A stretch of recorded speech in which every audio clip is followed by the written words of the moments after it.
Did you know that blood covenant was once taken very seriously in Igboland?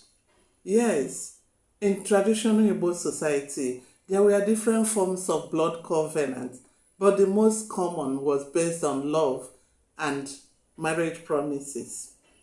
This happens when a man and a woman promise to marry each other and then mix their blood to seal that promise. Such a covenant was considered very deep and binding.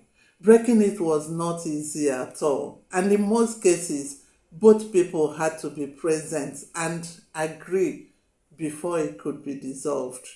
Because of how seriously it was taken, going against such a promise was believed to bring serious consequences, including misfortune or personal difficulties.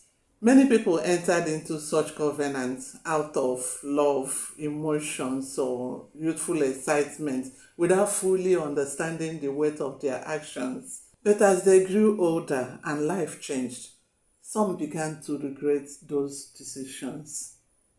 That is why wisdom is important. Not every promise needs to be sealed with something permanent.